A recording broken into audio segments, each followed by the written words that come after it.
முத்துக்கும் மீனாக்கும் மனோஜ் மேலே தான் பெரிய டவுட்டு. ரோகிணி மாசமாக இருக்கிறதுக்கு மனோஜ் தாங்க காரணம்.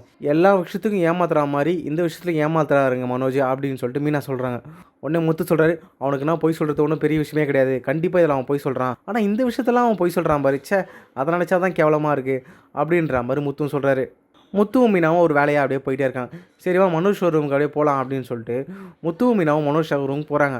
அப்போன்னு பார்த்தீங்கன்னா கனகா எல்லா ஃப்ரிட்ஜையும் வழக்கம் போல் திறந்து மூடிட்டு இருக்காங்க. மீனா போய் கனகா கிட்ட கேட்குறாங்க, என்ன கனகா நீங்கள் பண்ணிகிட்டு இருக்க, யார் கூட வந்தேன் அப்படின்றாங்க. நான் தனியாக தான் வந்தேன். தனியாக வந்தியா, இங்கே வந்து என்ன பண்ணிட்டு இருக்க அப்படின்றாங்க. இதோ இருக்காரு எங்கள் ஹஸ்பண்ட் சொல்லிட்டு மனோஜை கை காமிக்கிறாங்க. உடனே மனோஜுக்கு தூக்கி வாரி போடுது. ஐயோ கனகா நம்மளை மாட்டி விட்டாச்சு, அவ்வளோதான் இந்த முத்து மீனாக்கு தெரிஞ்சா வீட்டுக்கே தெரிஞ்ச மாதிரி, அவ்வளோதான் நம்ம மாட்டிக்கிட்டோம், நம்ம இதுலேருந்து எப்படி எஸ்கேப் ஆகுதுன்னு சொல்லிட்டு அப்படியே திரும்பி சைடில் பார்க்குறாரு. ஜோசி நிற்கிறார். அப்பாடா நம்ம கனகா ஹஸ்பண்ட் யாருன்னு கேட்டால் இந்த ஜோசியை சொல்லிடலாம், இந்த முத்து மீனா கிட்ட தப்பிச்சா போதும் அப்படின்னு சொல்லிட்டு அப்படியே மனசுலேயே நினச்சிட்டு இருக்காரு.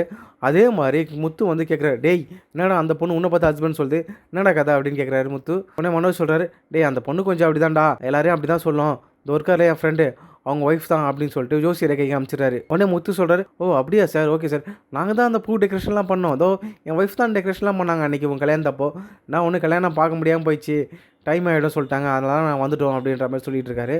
இந்த விஷயம் எதுவுமே தெரியாத மனோஜோட மொட்டை ஃப்ரெண்டு, எப்போ பார்த்தாலும் ஜூஸ் வாங்கி வர வேண்டியே நம்மளுக்கு வேலையாகிடுச்சு, நம்ம ஷோரூமுக்கு வந்து வேலை செய்யறதை விட ஜூஸ் கடைக்கு போய் ஜூஸ் வாங்கி வர தான் பெரிய வேலையாக இருக்குது அப்படின்னு சொல்லிட்டு அப்படியே புலம்பினே அந்த மொட்டை ஃப்ரெண்டு மனோஜ் கிட்டே போயிட்டு, இந்தாங்க சார் உங்கள் ஒய்ஃப் கேட்ட ஜூஸ் எல்லாமே வாங்கின்னு வந்துட்டேன், எனக்கு ஜூஸ் வாங்குற வேலை இதுக்கப்புறம் கொடுக்காதீங்க சார் அப்படின்ற மாதிரி மனோஜ் கிட்ட போயிட்டு மொட்டை ஃப்ரெண்டு பேசுகிறாரு. இதை நோட் பண்ண முத்து என்ன சொன்னார் இவர், என்னது கனகா உன் ஒய்ஃபா, என்னடா மாற்றி பேசிகிட்டு இருக்கீங்க மனோஜ், ஏதோ நீ மறைக்கிறேன்னு தோணுது, 5 லட்சம் நீ திடீர்னு ரெடி பண்ணியிருக்க, அதுவே எனக்கு பெரிய டவுட்டாக இருக்குது, நீ எங்கேருந்து ரெடி பண்ணன்னு தெரியாமல், இப்போ பார்த்தா அவர் வந்து உன்னோட ஒய்ஃபு சொல்கிறார் கனகாவை, என்னடா அந்த சொல்லு மனோஜ் அப்படின்னு கேட்குறாரு. உடனே மனோஜ் சமாளிக்கிறாரு, டேய் நான் தான் ஒரு ஜூஸ் வாங்கின சொன்னேன், அதனால என்கிட்ட வந்து கொடுக்குறாரு, என் ஸ்டாஃப் தான் என்கிட்ட தான் கொடுப்பாங்க, நான் வந்து அவங்கக்கிட்ட கொடுத்துருவேன் அப்படின்னு சொல்லிட்டு ஜோசியர்கிட்ட மனோஜ் ஜூஸ் எடுத்து கொடுக்குறாரு. கனகா வந்து மனோஜ் கையை பிடிச்சி, ஹஸ்பண்ட் வா நம்ம ஜூஸ் குடிக்கலாம் அப்படின்னு சொல்லிட்டு மனோஜ் கையை பிடிச்சி கொடுக்குறாங்க. உன்னை முத்துக்கிற, டேய் இதுக்கு நான் சொல்கிறேன், ஏன்னா அந்த பொண்ணு என்ன இன்னும் கை பிடிச்சி எடுத்து ஹஸ்பண்ட் வா ஜூஸ் குடிக்கலாம்னு சொல்லுது.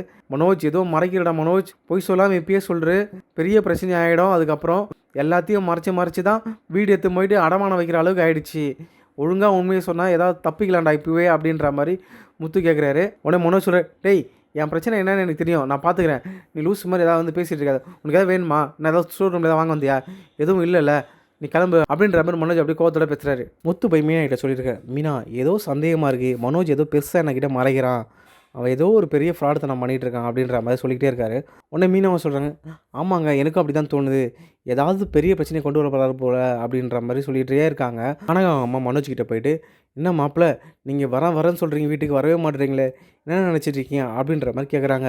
உடனே முத்து மீனாவும் மறைஞ்சிருந்து பார்க்குறாங்க, என்னது கனகா அவங்க அம்மா மனோஜை போய் மாப்பிள்ளன்னு சொல்கிறாங்க, என்ன நடக்குது மீனா, என்ன புரியவே இல்லையே அப்படின்னு சொல்லிட்டு முத்து சொல்லிட்டு இருக்காரு. ஒன்று மீனாவை சொல்கிறாங்க, இருங்க எனக்கு ஒன்றும் புரியல, என்ன பேசுகிறாங்க கேட்போம்னு சொல்லிட்டு கேட்டுகிட்டே இருக்காங்க. அப்போ தான் மனோஜ் கனகா அம்மா கிட்ட சொல்கிறாரு, இப்போது சாந்தி மூர்த்தி எதுவும் வேணாம், கொஞ்ச நேரம் தள்ளி வைக்கலாம், வேறு ஒரு பிரச்சனை எனக்கு மைண்டுக்குள்ளே போயிட்டே இருக்குது அப்படின்றாங்க. உடனே கனகா அம்மா கோவத்தோடு கேட்குறேன், என்ன மாப்பிள்ள எப்போ பார்த்தாலும் பிரச்சனைன்னு சொல்லிட்டே இருக்கீங்க, எப்போ நடக்க வேண்டிய விஷயத்தெல்லாம் நடக்கிறது, நல்லபடியாக என் பொண்ணு வாழ்த்தை நான் பார்க்க வேணாமா அப்படின்ற மாதிரி கேட்குறாங்க. அப்புறம் மனோஜ் சொல்கிறேன், இல்லை சீக்கிரம் எல்லாபடியும் நல்லபடியாக முடிஞ்சிடும், எனக்கு இப்போது கொஞ்சம் பிஸ்னஸில் பெரிய ப்ராப்ளமாக இருக்குது, அதனால தான் இது மாதிரி யோசிச்சுட்டு இருக்கேன், அதை பற்றி டிப்ரெஷனில் இருக்கேன் அப்படின்ற மாதிரி சொல்லிட்டு இருக்காரு. உடனே கனகா அம்மா சொல்கிறாங்க, மாப்பிள்ள நாங்களும் நிறைய பிஸ்னஸ் பண்ணிகிட்டு இருந்தோம் சரிங்களா, பிஸ்னஸில் பிரச்சனை வரதான் செய்யும், அதுக்காக அது பர்சனல் லைஃப்பில் போய்ட்டு கொண்டு வரலாமா, பர்சனல் லைஃப் வேறு பிஸ்னஸ் வேறு, இப்போ என் பொண்ணு கனகாவுக்கு நடக்க வேண்டியதால் நடந்தால் தானே எனக்கு கொஞ்சம் மகிழ்ச்சியாக இருக்கும், உங்கள் பிஸ்னஸே ப்ராப்ளம் ஆனாலும் கனகா கிட்ட இருக்கிற சொத்து எல்லாமே உங்களுக்கு தானே வரப்போகுது, அதுக்கப்புறம் நீங்கள் தானே அதை டேக் ஓவர் பண்ண போகிறீங்க, தயவு செஞ்சு புரிஞ்சுங்க, நான் உங்கள்கிட்ட திரும்ப இதை பற்றி பேசுகிறதுக்கு எனக்கே கஷ்டமாக இருக்குது அப்படின்ற மாதிரி சொல்கிறாங்க. உடனே மனோஜ் கனகா அம்மா கிட்ட கேட்குறாரு, ஆண்டி தயவு செஞ்சு புரிஞ்சுங்க, எனக்கு கொஞ்சம் நேரம் கொடுங்க அப்படின்றாங்க.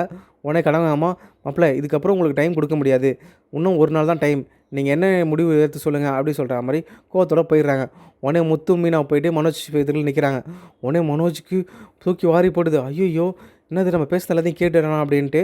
உடனே முத்து சொல்கிற, டேய் அவங்க என்னென்ன பேசினாங்க ஏது எல்லாத்தையும் நான் கேட்டேன்டா, எங்களுக்கே தெரியாமல் திருட்டு கல்யாணம் பண்ணியிருக்கல, நீ இந்த திருட்டு புத்தி உனக்கு போவே போதாடா, இப்போ கனகா கழுத்தில் காலி கட்டியிருக்க, இப்போது ரோகிணி மாசமாக இருக்குது, இப்போ என்னடா யார்கிட்ட பதில் சொல்ல போகிற, இந்த விஷயம் அப்பாவுக்கு தெரிஞ்சால் என்னடா பண்ணுறது, இப்போயே போயிட்டு நான் அப்பா கிட்ட போய் சொல்கிறேன் எல்லா விஷயத்தையும் அப்படின்னு சொல்லிட்டு முத்துவும் மீனாவும் கிளம்பி போகிறாங்க அண்ணாமலை கிட்ட சொல்கிறதுக்காக. இப்போ அண்ணாமலை மனோஜ் விஷயத்தில் என்ன முடிவு எடுப்பாருன்றதை பார்க்கலாம்.